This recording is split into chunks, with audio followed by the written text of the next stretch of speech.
Hi everyone. Thanks for having me, Pavel. Um, thank you everyone that you came today, especially because you are missing this. If you are not aware of, there's a great match starting right now, Argentina versus France. So if you just realize it, you can leave. I won't mind. I would love to see it myself. Um, I can't. So I'm from Amanita Design. I'm the founder of the company. We are based in Prague, that's in Czech Republic. That's there in the middle of Europe, small country. And we are best known for point-and-click adventure games like Machinarium, Samorost series, Botanicula, and recently Čučel. But we've worked also on other things than games. Several of our team members are active artists, cartoon animators, musicians, designers, and so on. I started the studio in 2003, and at that time I was alone. And since then we are growing slowly, project to project, to current state, which consists of 20 to 25 people, something like that. I don't even know. And we have 5 teams. And this picture is from last year, from our get-together. So today I want to talk about what is really important in our games, what is our philosophy, and what we are trying to achieve in our work. I think there's a huge diversity among game developers, and every studio is different. Everyone has a very different approach, and I think it's really important to have your own authentic way, which is distinctive, and most importantly, which is close to your heart somehow. You need something unique you can put on the table, and with which you enrich the whole medium. That's what I think. So what's the most important thing in our games? What is our ultimate goal? In our case, we want to create microworlds, and that's why I named this talk Microworlds. We love creating worlds in Amanita Design. So when I was a kid, I read a lot of books, and most I loved the books with believable imagined worlds, where I could escape the reality, which felt sometimes boring or uninteresting at the time for some reason, and spend some time there completely like immersed in a different world, explore it and experience some fantastic adventure there. One of my biggest inspiration are books of J.R.R. Tolkien, because he took the creation of his made-up world so seriously that, and his world isn't just props for the story, which is in his books. It's something more important. In fact, I believe the world itself is the most important part of Tolkien's books.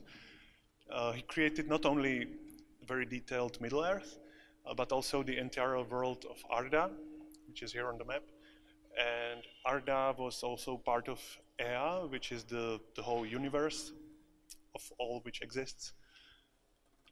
So Tolkien invented not only the piece of the world which he really needed for his story, but the whole universe, with its own gods, rules, and mythology.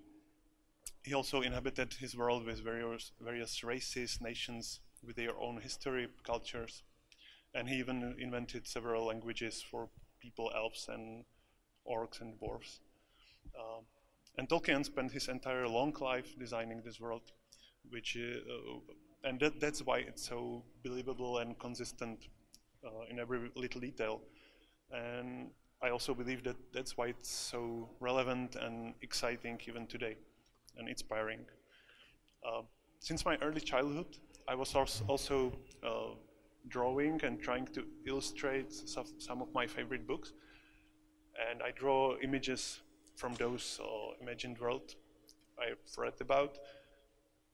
I spent some time drawing cities from Tolkien's books. This one, for example, is Gondolin. And then I also tried to invent my own cities, like this one. And also I was inventing the whole world. This is one of many maps I drew. I love maps, by the way, because those maps represent those worlds, obviously. There's also, on this map, there's several cities which I designed with all the streets and its history, and obviously it's heavily influenced by Tolkien's world. I did it just for my pleasure, but a few of my friends liked those maps and pictures and used that world for their Dungeons and Dragons sessions. So I was really happy that it's of some use, at least. Later, I started to experiment with animations on my first PC I got, and then I went to study animation at the academy. At the school, they let us to come up with original ideas and stories, and then taught us how to make a short film, which is also sort of micro world, which we can enter for a while and while you are watching the film.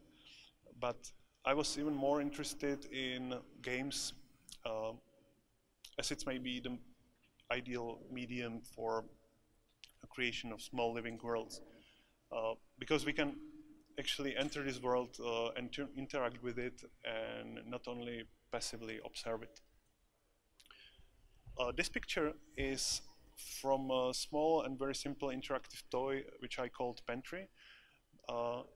I created as an animation exercise at school, and the whole world here is just this little pantry, and you can launch little animations with sound effects and musical loops by clicking on various foods stored in the pantry. So it's kind of DJing toy. At first sight, it's just a static picture, but you can explore its hidden features and make it living world by clicking on that picture. Pardon. I always sensed that that the most important part in games are not the game mechanics, puzzle story, or nice graphics, but that it's the setting, the world, where the game takes place. And I think the basis of our games lies in exploration and enjoyment coming from simply being in the worlds we create. And I also hope the experience can enrich and inspire the player somehow. Of course, the game design and other aspects of game are tremendously important for us as well, but inventing the worlds is kind of our passion, and that's the main reason why we make games. Even when I play other games of other developers, I'm interested the most in their worlds and settings. So I want to show you a few examples of games I like. This is Myst, obviously. I played it for the first time when I was 16 or something, and it had a profound impact on me. After I played it, I realized I also want to try to put my imagined worlds into games. So I started to learn how to create graphics in 3D software, which I later abandoned for 2D, and I designed my first game. By the way, New York Times suggested that Myst was an evidence that video games could evolve into an art form, which was interesting back then. Nowadays it seems like a funny sentence. The other game which influenced me a lot was The Neverhood, a comedy adventure game made of clay. It's a small universe with very cool characters, intriguing story, great soundtrack, and loads of humor. It's like everything I like about games. This is a wonderful pixelated mythic realm of Super Brothers Sword and Sorcery EP by Copy Games. It takes place in a Bronze Age wilderness of Caucasus mountains. The style is, it's pixel art, but it's very original, modern and fresh and atmospheric, and it's very fairy tale-like. Black and white Limbo from Playdead has a very minimalistic yet extremely powerful visual style, and we can almost sense the dark woods around us, but everything is blurred and delved in thick fog, which is actually great because it just stimulates the player imagination. And Playdead's latest game, Inside, is similar to Limbo in many ways, but it's also different. They added some colors, and the whole world is more technocratic and even more grim and hopeless, yet very beautiful. I admire this game a lot. This is a different example. The world of Hohokum, of British artist Richard Hogg, is cheerful and very happy and bright. Its universe is inhabited by a vast array of creatures of all sizes, shapes and forms, and it's a lot of fun. The same is true for the world of Cuphead from studio MDHR. The visual and animation style is inspired by American cartoons from 1930s, such as Walt Disney and Fleischer Studio. This is Gnoc. It's very colorful, minimalistic, and incredibly imaginative game from Co-op Studio.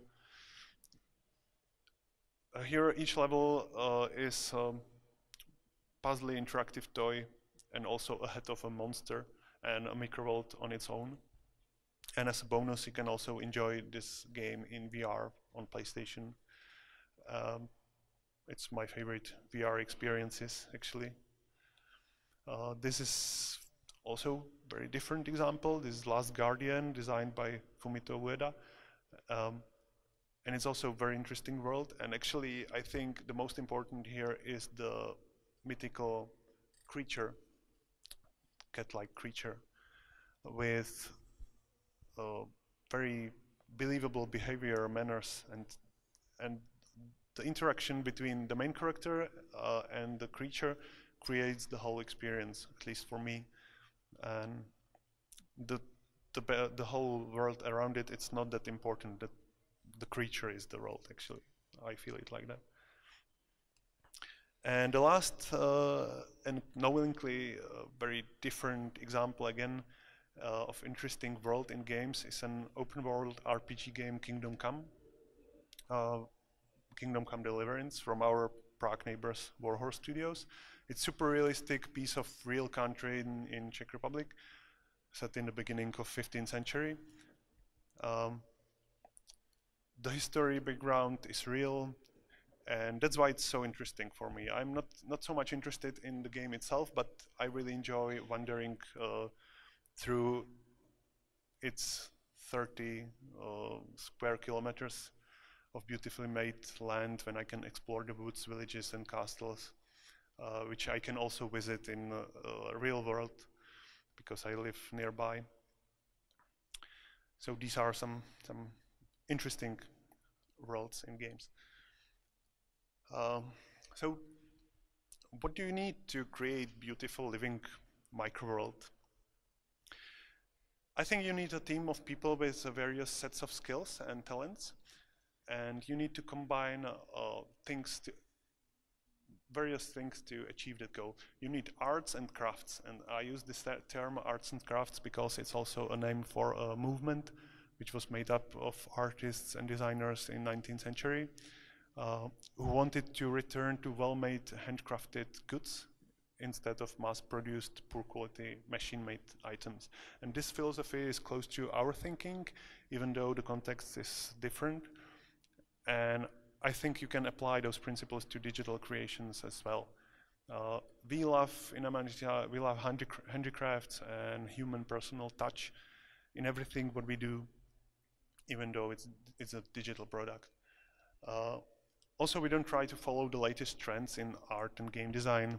We don't try to be modern at all costs, and we are maybe somewhat conservative when it comes to our approach, how we make an art.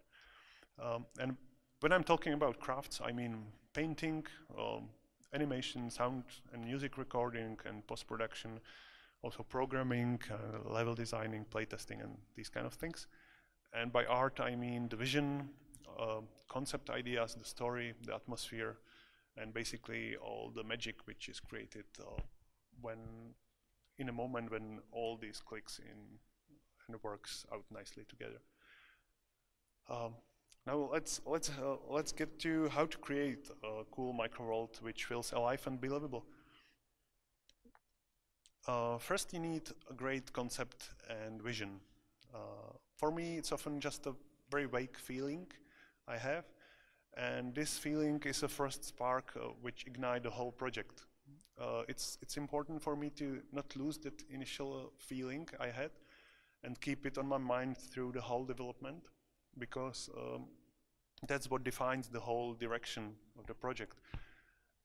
And it's like a little light at the end of the tunnel. You can't get lost during the development if you still see this little light. So you follow it and you know the basic direction for the project. I also believe it's very important to feel the excitement and passion for this vision through the whole development. Otherwise, it will be very hard to keep on pushing, because this vision provides a source of energy and motivation to finish it. The second phase is to understand what it needs to fulfill your vision. What is the basis and inspiration of the project and where it's coming from. Also, knowing that will help you to define the meaning, the art style, and the atmosphere you want to achieve. The visual side is always very important, so you need the right art style. Clemens Scott was talking about the development of art style of Ultimate's journey, and we do the same for each project.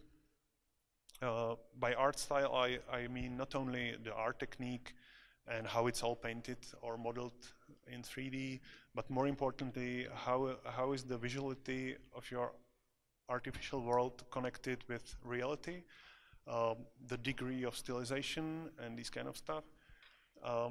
Because the art style helps to set the mood for the project and the tone, and it has also an impact on the meaning and on the main message of your game.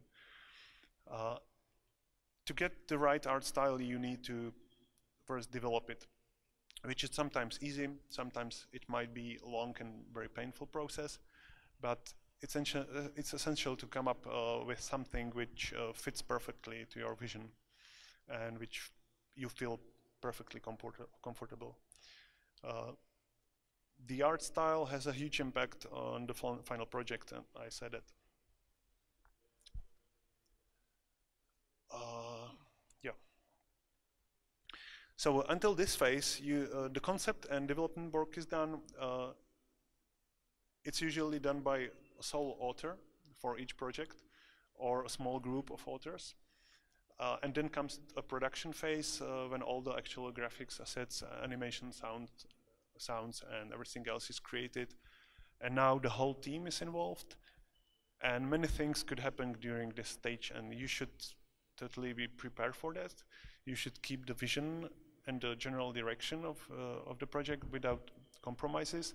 But otherwise, you need to stay as flexible as possible and be ready to often change your mind.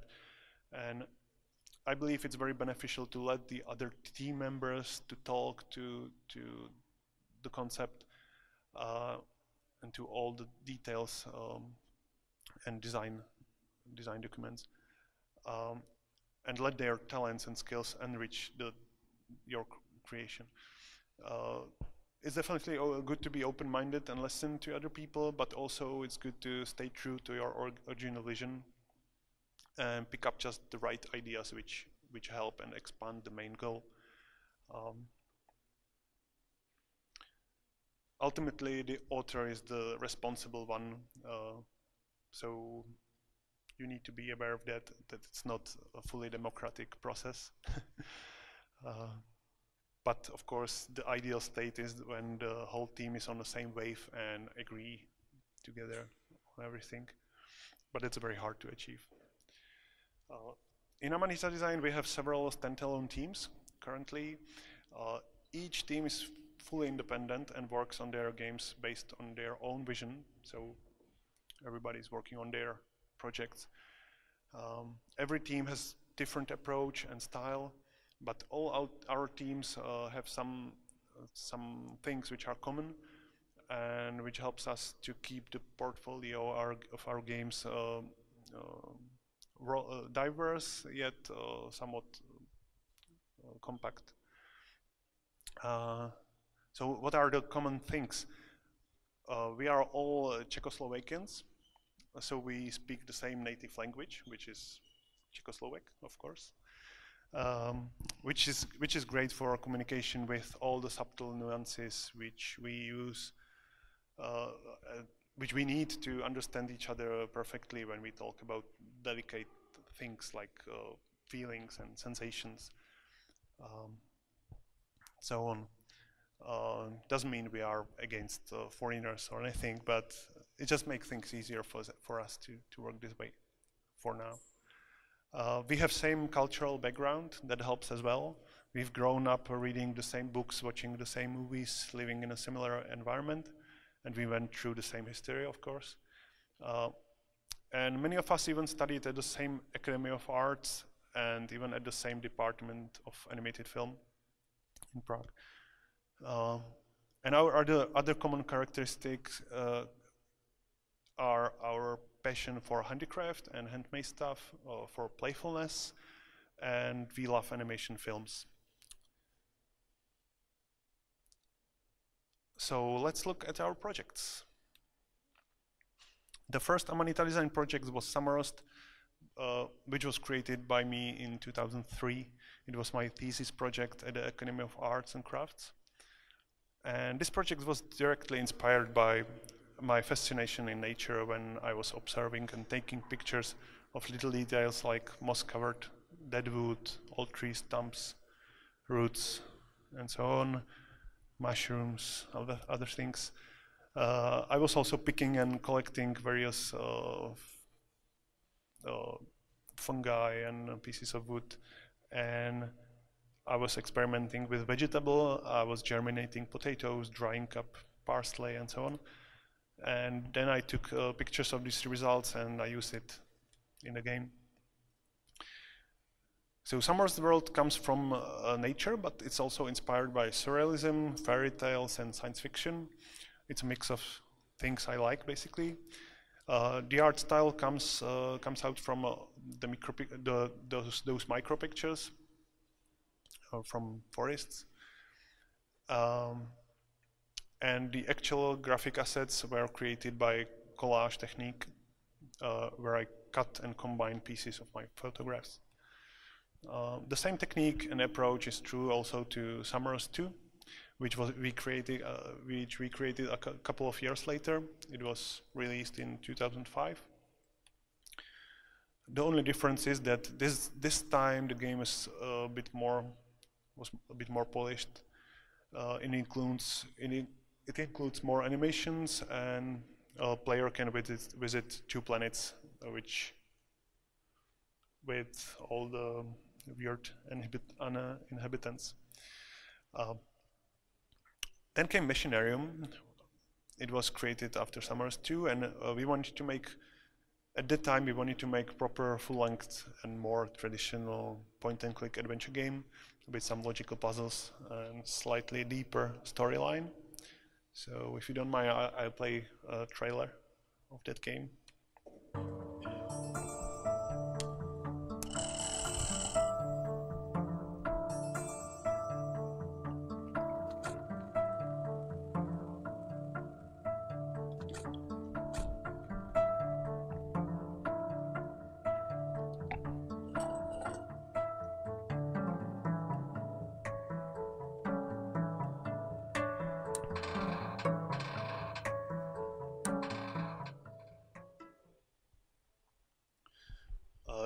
The idea to make a world which is very vertically oriented city populated only by robots comes from my older drawings and concepts which I created when I was studying in Netherlands, which is on the contrary very flat and horizontal country, and Dutch people seemed to me like robots at the time for some reason.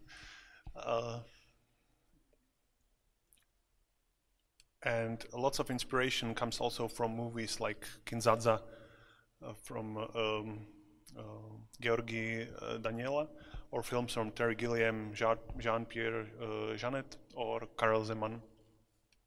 And also some direct inspiration from reality, this time not so much from wild nature, but from scrapyards and some old abandoned machines and buildings, and from details you can find on such objects, especially wonderful textures, which are beautiful microworlds on its own. And basically every pissed and dirty old wall is actually a very beautiful landscape if you watch closely. So the whole game takes place in one city, so it's at this time it's not a little planet, but a living city in the middle of a desert. And the city is inhabited only by robots, but the robots are not shiny, cold, and boring, which is common in science fiction. These robots have emotions and characters, and they are often rusty. The main hero, named Josef, is rescuing his love Berta from the clutches of 3 evil mafiosi. And the whole world shouldn't feel artificial and plastic, which is often the case in 3D games and animated movies. It should feel like it should feel alive, and that it exists for some time. It's worn and in a certain state of decay, which I think adds some quality to it. The art style is again a combination of my designs and drawings, and drawings of my colleague Adolf Lachmann, our artist, who drew all the backgrounds by pencil on paper and finished it in computer. The pencil drawing is intentionally well visible to underline the handmade feeling we wanted to achieve. And the same goes for sound design, which was done in very handicraft way. We recorded a huge amount of sounds by hitting various mostly metal objects with other objects. We didn't mind the dirtiness of the result, and we didn't use almost any sound effects from libraries publicly available. Everything is created in-house in our sort of creative way. Then we made Botanicula, a game about 5 friends, little tree creatures who set out on a journey to save the last seed from their home tree, which is infested by evil parasites. This world is a bit different from our previous titles because it was invented and created by our colleague Jara Plachy, whose approach is more minimalistic, definitely more cheerful and more humorous. He puts bigger emphasis on character and their interactions with other characters in the game or with the environment. Despite the design of the creatures is very simple, there's a huge amount of variety of them. The world is very diverse, and these little heroes are going from the top of the tree down to the bottom, and also inside the tree, and the world around is changing from very bright, colorful to an optimistic to more grim, dark, and destroyed in the later stages. And this time the graphic assets are painted only digitally in Photoshop. So here's a trailer.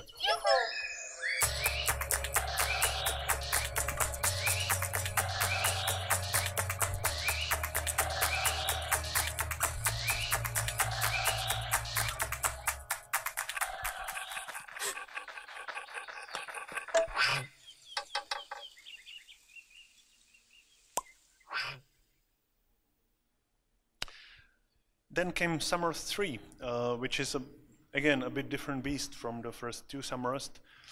We started developing it almost 10 years after the original Samorost. The team was bigger, it was 6 people, and it took us 5 years to finish it. The concept comes from the first 2 games, of course, but there's also a significant shift in our approach to the game design, storytelling, and also the art style. We wanted to create more polished, believable, and functional world. So every place and character has its own history. We know why it's there, and everything should make sense somehow, at least for us. The universe in this installment is also bigger. You can visit 5 planets and some smaller asteroids. And each of this little world is very different, has its own visual and audio character and mood.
So, for example, this is a yellow planet, as we call it. This planet is all covered by a yellow fur, and it has some weird tentacles. And the whole planet is actually one big living creature. But this information you won't get in the game. It was just for us to help us to design it and to understand this world when we were designing it. Then there's the termite planet, for example. This one is very calm and chilly and hollow, and its caverns are inhabited by termites. And the whole feeling of this planet is very woody, visually and also in audio. There's a lot of woody sounds, and in music we used beautiful wooden instruments, cello and oriental erhu. And this world was inspired by driftwood I collected on my trip in New Zealand. On beaches. Then the volcanoes planet is red desert inspired by Mars. And the last one is the monks planet, which has meditative, calm mood, which is in contrast to a mechanical dragon dwelling on the roof of monastery, which was taken by an evil fallen monk who became obsessed with power. The art style of Samorost 3 is a mix of my rough, crazy drawings and very detailed, polished and realistic digital paintings of Adolf Lachmann. The result we wanted to achieve is somewhat surreal world which feels very tangible and believable, almost like real. And we also spent a lot of energy on very detailed animations and of course also on sound design and music, which is always important for the atmosphere in all our games. And apart a part of the digital product, we've also created a very nice cloth-covered box with collector's edition of the game. We call it Cosmic Box. Inside is also an art book with my rough design sketches, and there's also soundtrack and so on. And it was very important for us to make this physical thing to complete the digital world we created. We needed to feel something in our hands after such a long development, and it also fits well for this particular game's world. My colleague Jara Plachy created Botanicula and recently also Čučel, our latest game. We've released just a few months ago, and the mobile version will come in a few months. His minimalism is even more pronounced this time. There are almost no backgrounds in Čučel, only thick, bright fog, and we can only guess what lies behind this fog. But that's not important because the whole attention belongs to the main character, Huchel, his buddy rival Kekel, and also to other characters. And if there is some object in the scene, it has always meaning, and we can always interact with it. The main thing in Čučel's world is humor, and everything in the game is wrapped around that idea. So the story is simple and straightforward. Puzzles and mini games are quite easy, so everybody should be able to finish it without getting stuck, and players should enjoy the ride and having fun without frustration.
So now let's get to our upcoming games.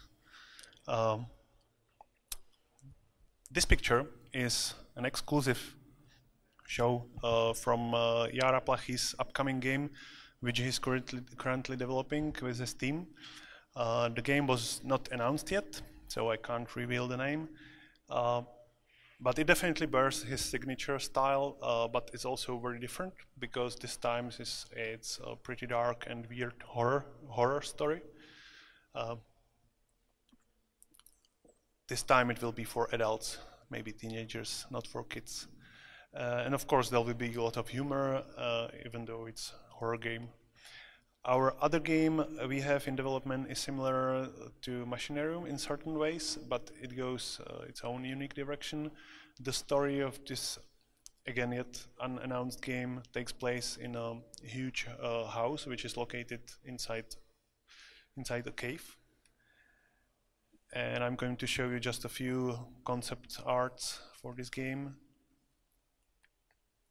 It's a logical puzzle game with an interesting game mechanics and very well thought game design. And like I said, it's a darker, surreal world filled with some strange creatures and many surprises. All the graphic assets are again handmade. In this case, it's just ink on paper instead of pencil, and then it's scanned and finished in computer. And there are also some real acrylic paintings to make it even more handcrafted. This is one of those paintings. The world was invented by one artist who lead the team, but there's also another artist who creates those paintings to enrich the visual style and to make it, to put there some color to otherwise quite dark and grim world. And the last game we are, it's not last, but one of our other games we have in production is maybe artistically the most interesting one. This world is inspired mainly by the interwar period, which was an era of rising totalitarian governments, fascism, communism, and also the era of various artistic movements and great utopian ideas. The inspiration comes also from literature from that period, from dystopian novels of George Orwell or Karel Čapek. And the visual side is directly inspired by Russian avant-garde, constructivism, and modernism. It's architecture, sculptures, paintings, and also, of course, graphic design. The game is being developed by our very new team, and this time it's not designed by one sole author, but by a group of 3 talented people who work together since their studies at animation school in Zlín. The world where the game takes place is a fictional totalitarian city, which will be exploring and solving its problems. Game design-wise, it will continue in our approach, definitely. It will contain many interactive toys, puzzles, and it should be very playful and fun, despite not so happy subject matter. And the game is being developed by very interesting and complicated art technique. All the environments and characters are first made from paper, from cardboards. Then they are painted, and the team is adding some patina to it with sandpaper, for example. And finally, they make the paper models flat again, so it can be scanned, and the pictures are used as textures for 3D models used in the game. So it can't be more complicated than that, probably. Despite the game is built in 3D, we still treat it as a traditional stop-motion animated movie, like a puppet stop-motion movie. Also, it's possible to rotate with some items or even the whole scene sometimes, like this one. The camera is mostly static, and all the character animations are made in only 12 frames per second to keep the character of older stop-motion movies.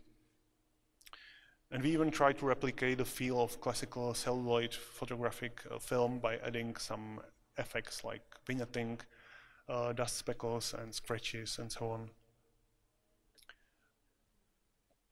So I guess that's it. These are our worlds we are creating, and where it all leads, I don't know. We'll want to definitely continue to creating interesting micro worlds, and we also want to support other talented artists in this journey. So thank you.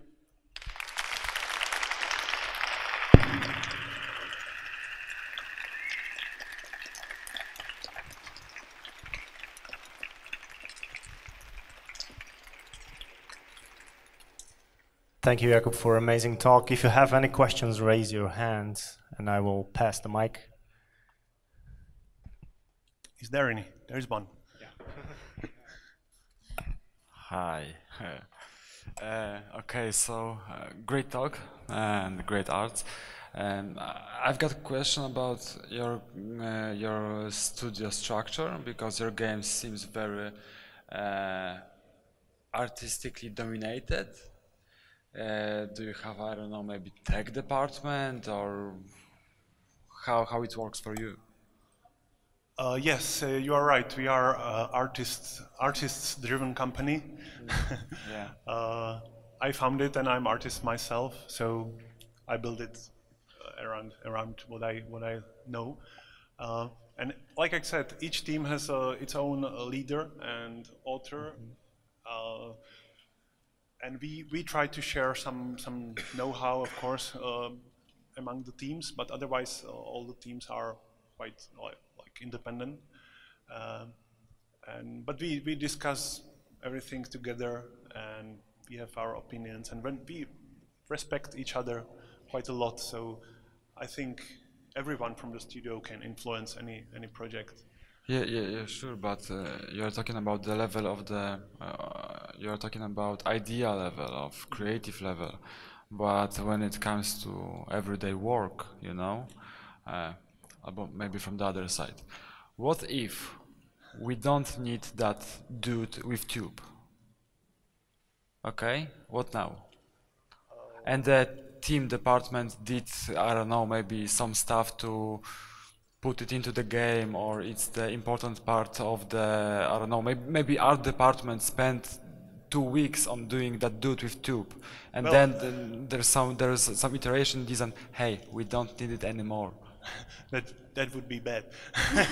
But you should understand that our teams are very small. It's usually one animator in each team, one programmer, one lead artist, and one designer. Sometimes, like in case of Jara Plachy's games, he's the only designer, he's the only artist and the only animator. So it's very easily under control when the teams are so small. Otherwise, we try to be very efficient, so we discuss everything a lot, what we need and what we don't beforehand. We try to.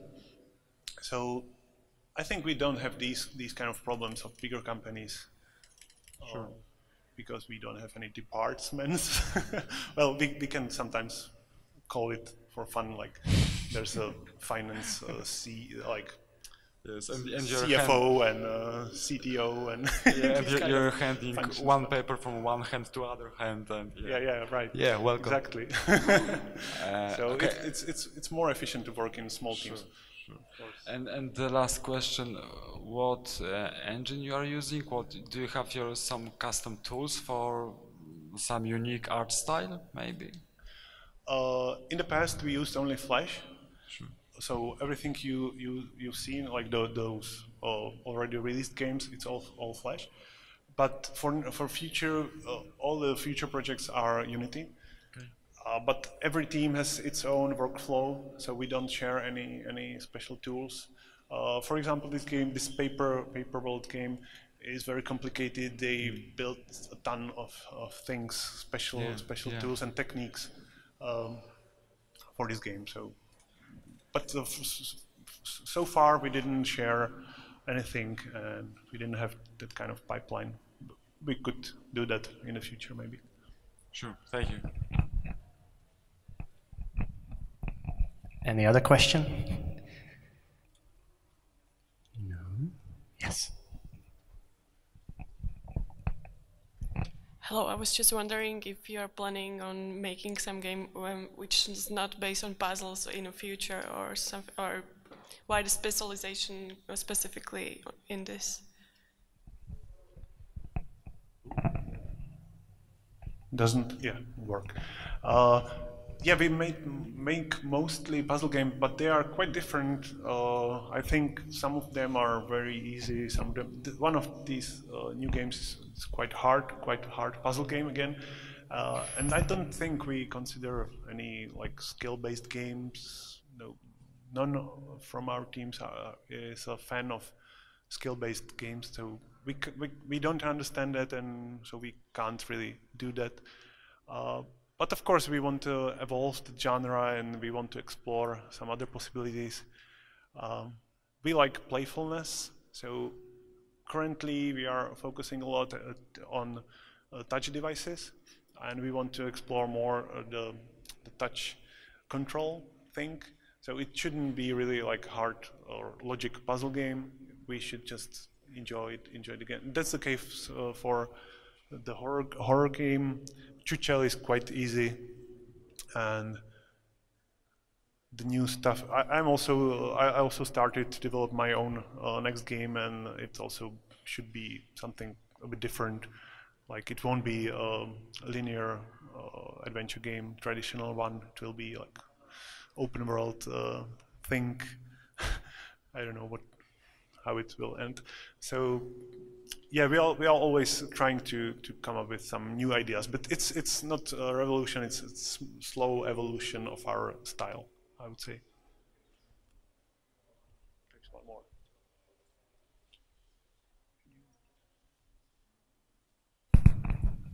So, hi. At the beginning, you mentioned Tolkien, but I think that the thing that you differ from Tolkien is that you not go such into the deep of the storyline in your games. So the question is, how is it so? Is it like necessary for your kind of games to do so? And do you plan in the future maybe to make something more story-based? Thank you. Yeah, there is the paper world game is a bit more story heavy, I would say, and to do that we decided after a long discussion that we need some dialogues and some text, even though there will be little of it, but we need it, because otherwise without the words we wouldn't be able to express what we want in such detail.